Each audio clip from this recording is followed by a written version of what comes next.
On pense souvent que les plus grands secrets de l'univers sont cachés là-haut, dans les étoiles. Mais en fait, parfois, ils sont juste sous nos yeux, dans les profondeurs de l'océan. Prenez cette coquille de nautile. Elle est magnifique, n'est-ce pas? Et si je vous disais que ce n'est pas juste un bel objet, mais peut-être la clé d'un code universel? Un code qui régit tout, de notre propre ADN jusqu'à l'avenir de l'informatique. Alors voilà l'objet de notre enquête, le voici. Le nautile. Sa forme est d'une perfection mathématique, et les motifs à sa surface sont tellement complexes qu'on se dit qu'il doit y avoir autre chose, plus qu'une simple décoration. C'est un vrai chef-d'œuvre biologique, qui a été façonné par des lois qu'on commence à peine à comprendre. Du coup, la question qu'on se pose est assez simple, finalement.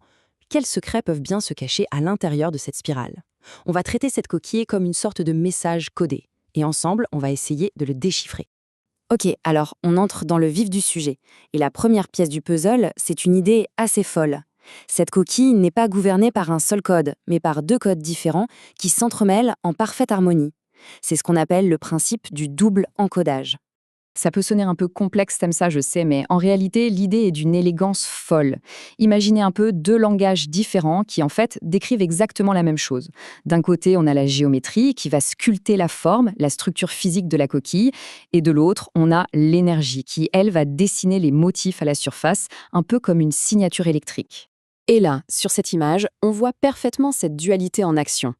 À gauche, la géométrie physique, qui est gouvernée par la fameuse suite de Fibonacci.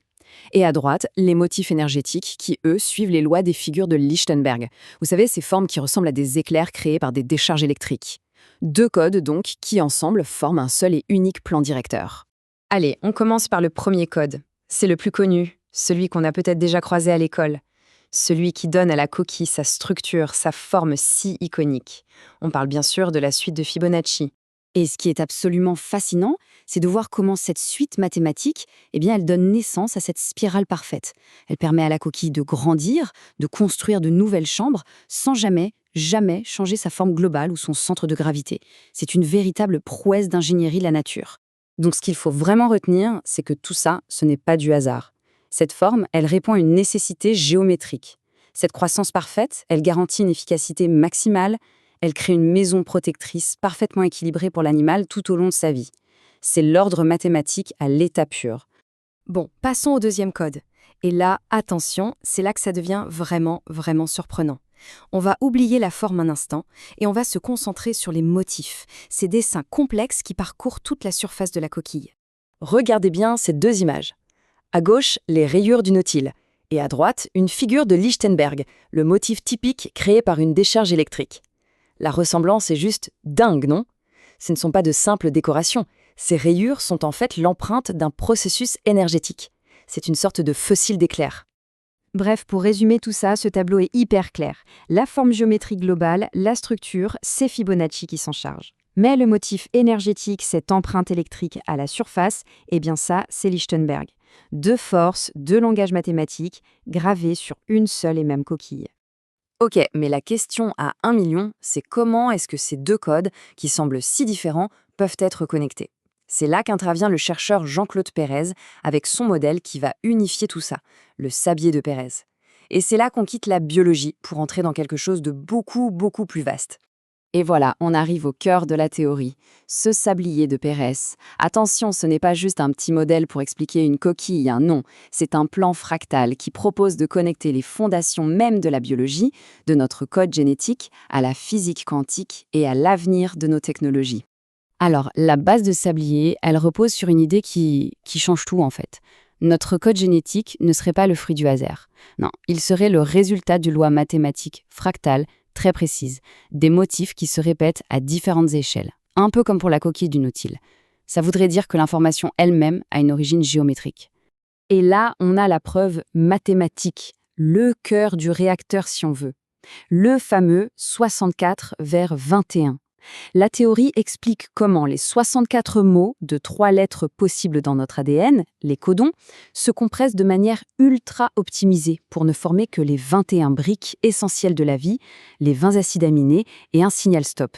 C'est une compression d'informations qui suit une logique mathématique implacable.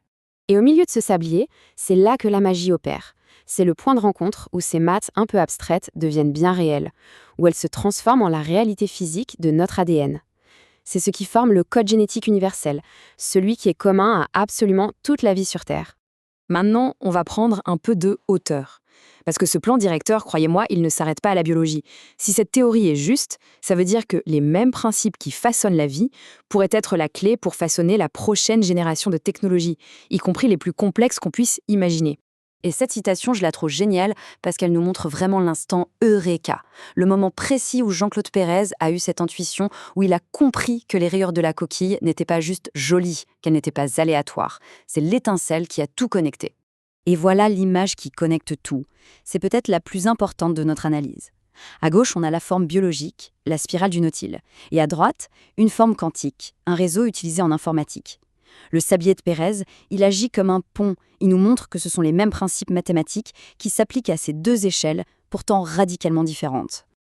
Ok, mais concrètement, à quoi ça sert tout ça dans le monde quantique? Eh bien, ça vient résoudre un des plus gros problèmes de ce domaine. L'information quantique est extrêmement fragile. Cette théorie suggère que la nature a déjà trouvé la solution. On pourrait utiliser cette même symétrie fractale, ces mêmes codes de Fibonacci, pour créer des systèmes de correction d'erreurs quantiques beaucoup plus stables. Bon, il est temps de conclure, de rassembler toutes les pièces de ces puzzles incroyables. On est parti d'une simple coquille et on a voyagé jusqu'aux frontières de l'informatique quantique. Alors, qu'est-ce qu'il faut retenir de tout ça? La grande idée à retenir, elle est à la fois toute simple et vertigineuse. Il existerait un code unique, un code non aléatoire, qui unifie le monde naturel et l'innovation humaine. Les lois qui sculptent une coquille et qui écrivent notre ADN seraient les mêmes que celles qui pourraient bâtir notre futur technologique. Et tout ça, ça nous laisse avec une dernière question, une question absolument immense. Si un seul et même code est à l'œuvre dans une coquille, dans nos propres gènes et dans les ordinateurs de demain, quelles autres parties de notre univers est-il en train d'écrire en silence ?